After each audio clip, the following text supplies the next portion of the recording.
Come back. I have a problem. I tend to fall down internet rabbit holes, and more often than not, I take it much further than a reasonable person would. It's one thing to lose hours and days and weeks of your life researching the strange lights that people saw over Fukushima and Chernobyl after their respective nuclear reactor meltdowns, or reading about first-hand accounts of a supposed intelligent civilization in our planet's oceans. It's another thing entirely when you start dropping thousands of dollars on books, equipment, and classes to learn about some strange phenomenon you read about online. That's exactly what I did with remote viewing. If you're not familiar with remote viewing, it's the practice of sensing details about a place you can't see with your own two eyes, like viewing a location using only your mind. Some remote viewers take it even further and insist that they can not only view different places around the world, but also different planets and time periods altogether. The CIA had a remote viewing program for decades, supposedly using subjects to spy on the Soviet Union and even to gather intelligence about the predicament of American diplomats during the Iran hostage crisis. It's wild stuff, if you can wrap your brain around it. I got sucked into it because of my obsession with UFO lore, or UAPs as we call them now. Some people don't mind the surface level assumptions that come with entertaining the idea of UFOs, like the idea that there are other intelligent civilizations in our universe, and that they have technologies advanced enough to visit our planet. Some people easily accept that those civilizations could theoretically interact with people on Earth, occasionally abducting innocent bystanders or experimenting on people and animals. It's when they dive deeper into UFO lore that they often begin to back off. Things like astral projection, mysterious aircraft that pop in and out of our plane of existence, or unknown species that communicate with us telepathically. And, of course, there are the many stories of folks who have remote viewed advanced civilizations, both on distant planets and on our own. My curiosity about these things got the better of me, and soon enough I was spending countless hours of my life researching remote viewing, trying to parse apart what was nonsense and what was plausible. I'll be honest with you, I'm not very good at deciding something is implausible. Before I knew it, I was looking up instructions online for how to learn remote viewing on my own. There are quite a few books available, many of which I own now.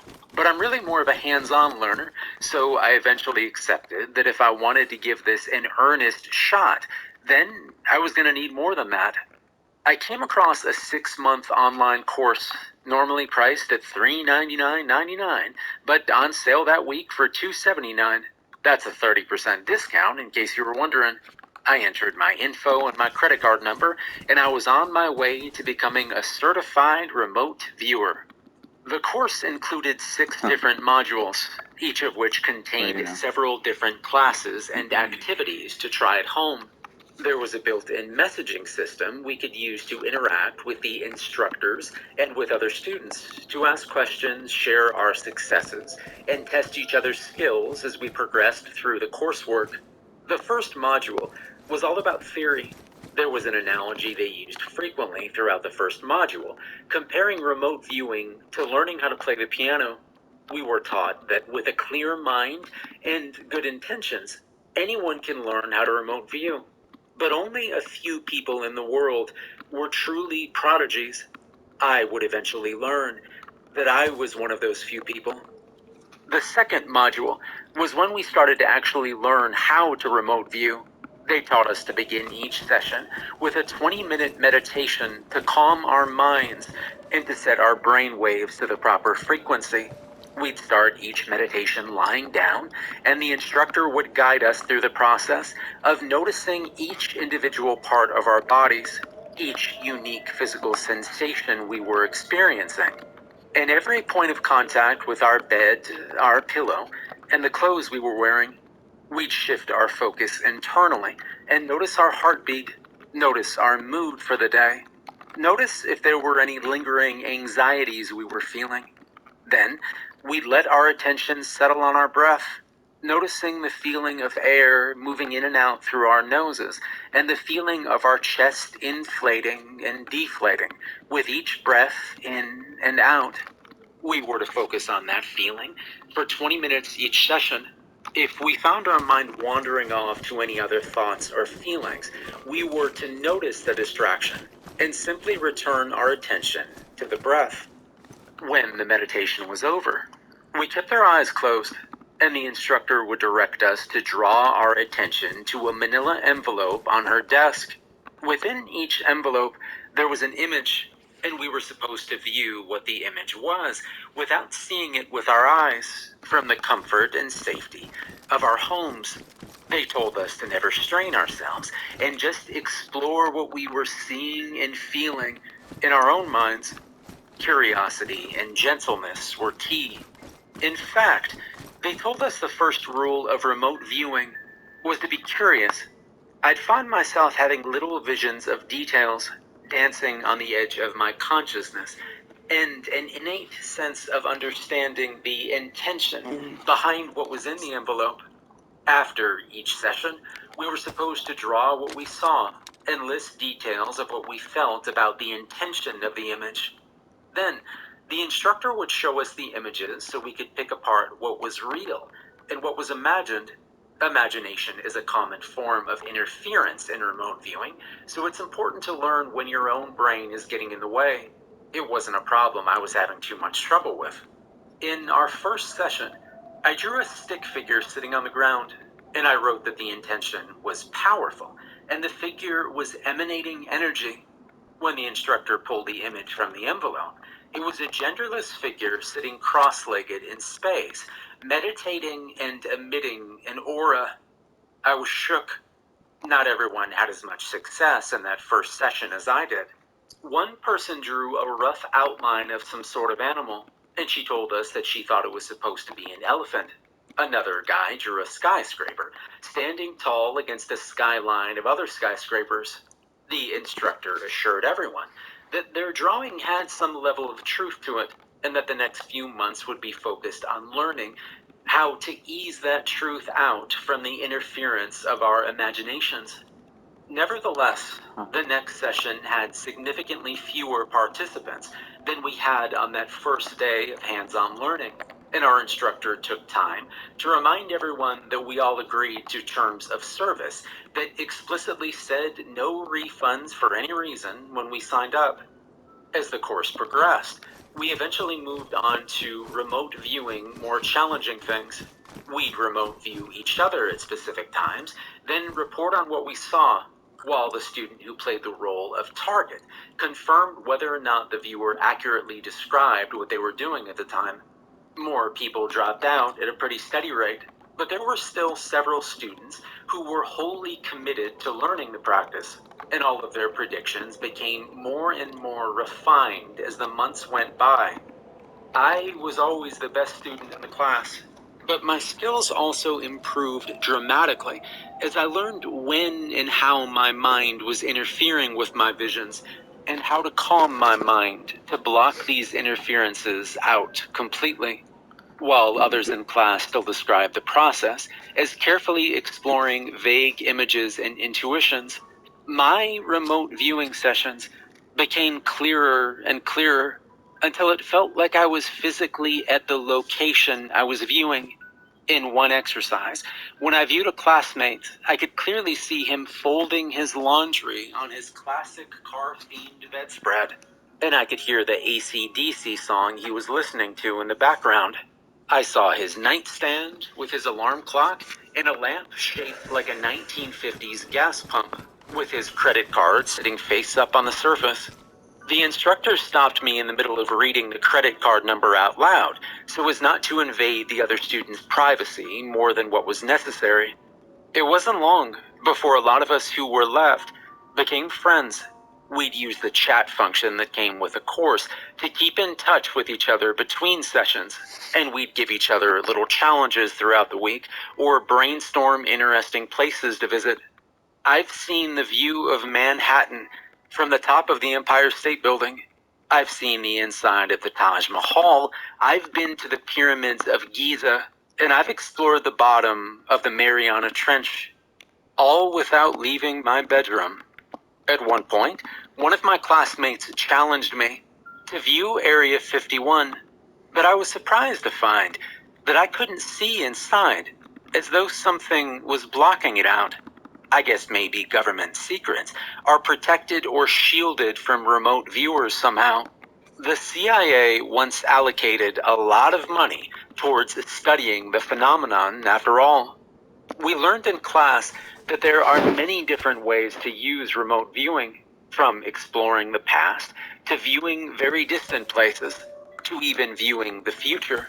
We figured out among ourselves that some of us were better at each of these skills than others. Jenna excelled at remote viewing the very distant past, and one time she logged into the chat to excitedly inform us that she just watched a volcano erupt in prehistoric Asia, surrounded by herds of animals that were unfamiliar to her, but that she suspects must have been dinosaurs. Andrew insisted that he could see distant planets, and sometimes he would pick a spot in the sky and travel to the hostile surface of a world that scientists on Earth hadn't even discovered yet. Once, when the lottery jackpot was in the hundreds of millions, we all tried to remote view the future to see the winning numbers. But future viewing is a very rare talent that unfortunately none of us seem to possess. Even I struggled with it, and though I can normally see a crystal clear imprint of whatever object I'm trying to view in the present, my attempts to view the future were shrouded in haze. I could see a lottery ticket in the future, but it was useless trying to make out the numbers. Though I had so many friends amongst the other classmates, and even though a lot of the students had dropped out after the first couple months of the course, there were still plenty of people enrolled who I didn't know by name. So, it wasn't too much of a surprise when I got a private chat from a username I didn't recognize. Everyone who dropped out would still have access to all the resources until the 6 months were up anyway. So it could have been any number of people who I hadn't even seen in weeks. I saw the message when I logged into my account one afternoon. It read, "Hey, check out these coordinates, then go left. Really interesting stuff." It wasn't uncommon for a classmate to send me coordinates of something interesting that they found while remote viewing, and usually there was indeed something unexpected to find when they did. One time, Jenna sent me coordinates that led me to a little shack in the middle of an ice field in Greenland, filled with electronic equipment and sensors that we couldn't identify, with no other buildings nearby. It was always fascinating to find something in the wilderness that was so out of place and realize how much of our world has been touched by human hands. I got myself comfortable on my bed and began to guide myself through my meditation. I started by focusing on the sounds around me, being present with the tune of my surroundings. Then, I brought my attention inwards and felt the weight of my body against the bed, the hair blowing across my face from the fan behind me, and noticed the amount of tension in each individual muscle. I felt for my heartbeat and observed the feeling of blood flowing through my veins, and I focused on slowing it down as much as I could before bringing my attention to my breath. I felt each breath entering through my nose and exiting through my mouth. I noticed how the air felt against the back of my throat and against my lips. I felt the rise of my chest with each breath in and the falling with each breath out. When I sensed that my mind was ready to view the target, I held the coordinates in my mind and felt around with genuine curiosity. The image of the room began to take shape. There was a window with 2 pine trees right outside, a door against the far wall with a smoke alarm hanging above it, a desk with a laptop fully awake, as though the owner had recently been using it, a bed with a figure lying down in a deep trance, a piece of artwork on the wall that I once bought from a street artist in downtown Seattle when I was out drinking with my friends. It was my bedroom. I broke the trance and shot up out of bed. I scrambled back to my desk and opened the chat box. "Who is this? How do you know where I live?" A moment passed before I saw the 3 little dancing dots that indicated someone on the other end was typing. Then, a new message appeared. Did you go left? Yeah, I saw my wall on the left. How do you know where my bedroom is? Another moment passed. No, shift your consciousness to the left. Don't just travel left. Move your whole mind to the left. I sat and stared at the message, and the dots danced once again. Try it again, and go left. Who are you? I asked again. You'll know in time. For now, just go left. I closed my eyes and took a deep breath. I thought about running away and staying with a friend for the night. I thought about going to the police, and maybe I should have. But my curiosity got the better of me. It was, after all, the first rule of remote viewing. Be curious. I settled back onto the bed and started the meditation again from the beginning. This time around, I found it much harder to focus on my breathing, as my mind insisted on wandering to the mysterious person who knew the exact coordinates of my bedroom. The key to meditation is to forgive yourself when your mind wanders and to simply notice that it's happened and gently redirect your focus to the breath. Do it as many times as it takes. Notice the distraction. Gently pull yourself back. Notice the distraction. Gently pull yourself back. It took a lot longer than it usually does, but eventually, I knew I was ready to focus on my bedroom. I didn't use the coordinates this time. I know where my own bedroom is, thank you very much. I just focused on my room, which provided an experience unlike anything I'd ever felt during a remote viewing session. I was viewing my bedroom from my exact physical position on the bed, as though I was still in my body, viewing everything in perfect clarity, but with my eyes closed. From my position on my bed, I tried to go left. I found myself outside, in my backyard, exactly as I would have expected. Nothing was out of the ordinary. My backyard was as boring and unkempt as it always was. I returned to my bed and thought back to what the message instructed me to do. Don't just travel left. Move your whole mind to the left. How the heck am I supposed to move my whole mind left? None of this made any sense. I tried to focus my attention on the left, but everything I did just moved my perception to the left of where I was, back into the yard. How does one move left without traveling? I brought my attention back to my breath and felt my chest moving up and down. I refocused on the bedroom, and the reality sat in. I felt around, poking and prodding, approaching the very concept of the location with sincere curiosity. This was my bedroom. It sat in my house, which was in my town in the United States, on planet Earth, in the Milky Way galaxy, floating around in the universe we live within, my universe. This was my reality. This was where I was. And so I moved left. I didn't move from my bed at all, at least in any physical sense, but it felt as though I was penetrating a membrane in the very fabric of time and space. As I passed through it, there was the slightest bit of resistance as it pushed back against me, and it bent with the force of my consciousness and ultimately opened up to let me through, before it snapped back into shape on my right as I emerged on the other side. And then I was in my bedroom. But it wasn't my bedroom. My bed was there, and I could see the window on the far wall, looking out upon 2 bare pine trees shrouded in the darkness of the outside world. The trees were covered in thick, slimy tentacles of some unknown entity that crawled up the trunks and wrapped themselves around each of the branches.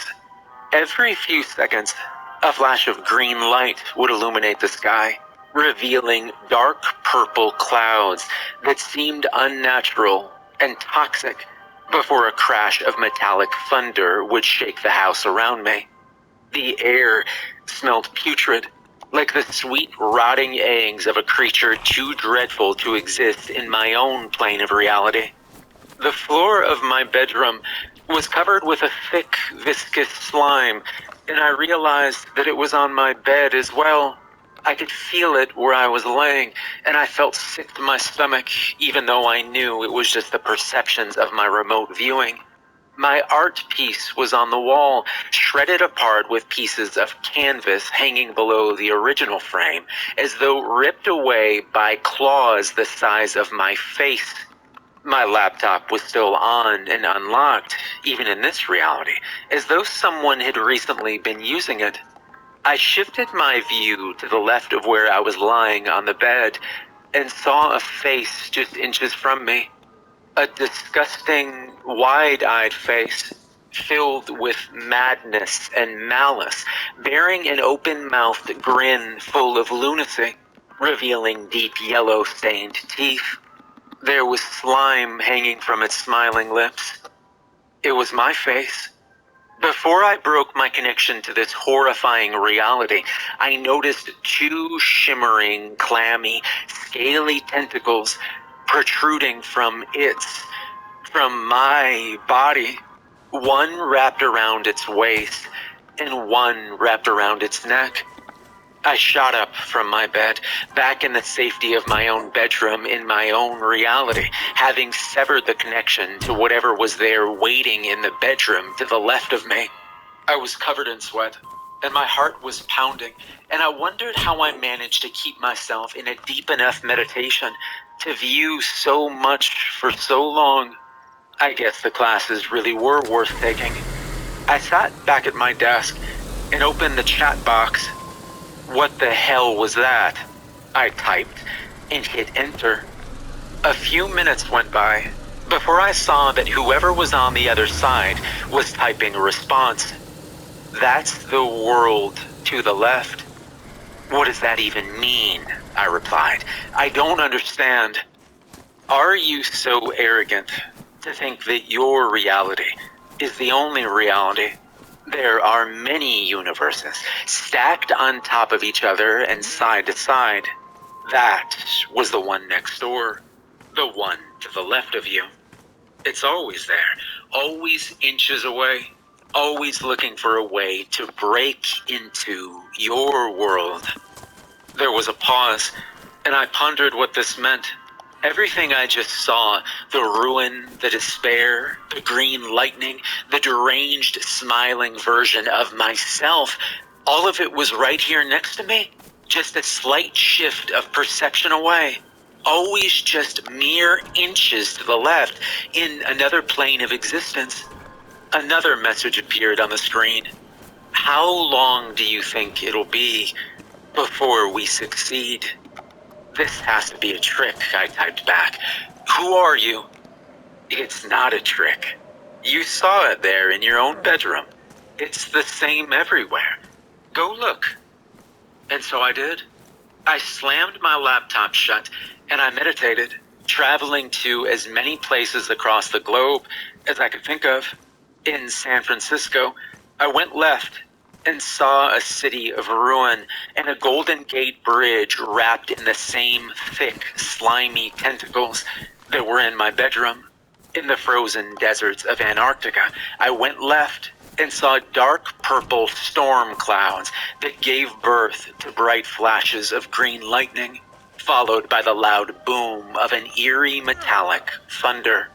In the plains of Africa, I went left and I saw the tentacles stretching for miles across the earth as hordes of mindless, zombified animals patrolled the wastelands, searching for unspoiled flesh to satisfy their hunger.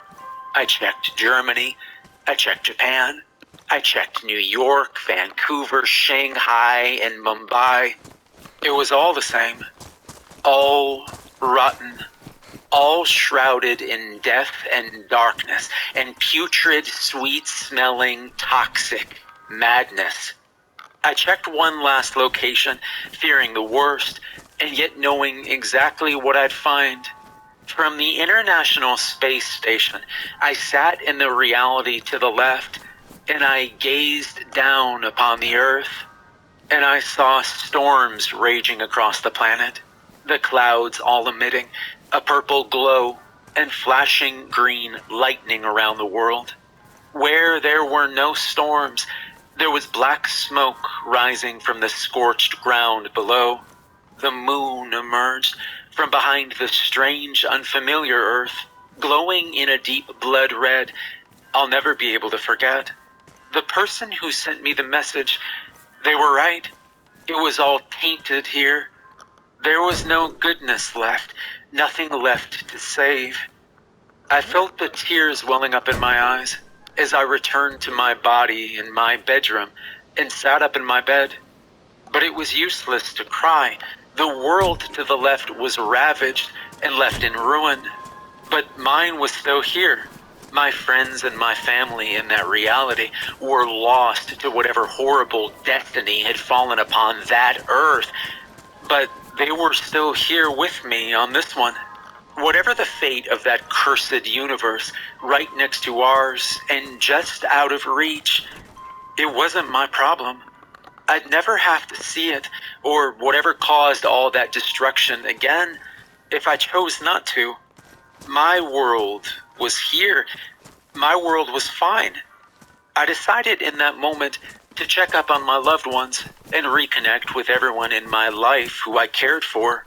I felt the urge to set up some time to hang out with my friends who I hadn't seen in ages, to call my mom and tell her I love her, to email my cousin who just got married and had her first kid, and ask her if there's anything I could do to help while she and her husband settled into their new life together.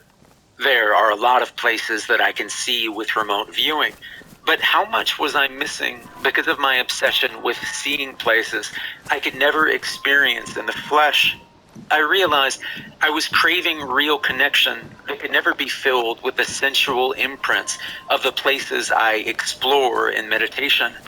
I sat down at my desk to start emailing the people dearest to me, and I saw the open chat box. I almost closed it, but there was a new message. So now you know what's coming. Will your world be ready?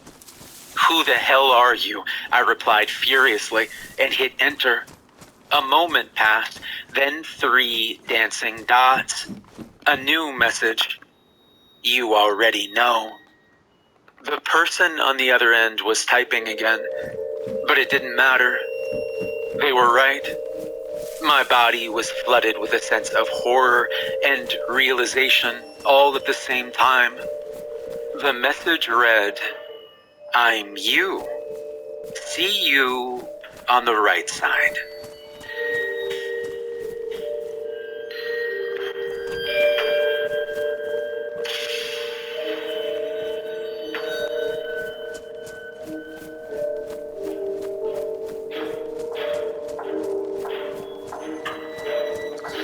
Holy shit, that's a good one. My mind, like, I've just been wandering around in circles thinking about this one. Anyway, like, comment, and subscribe.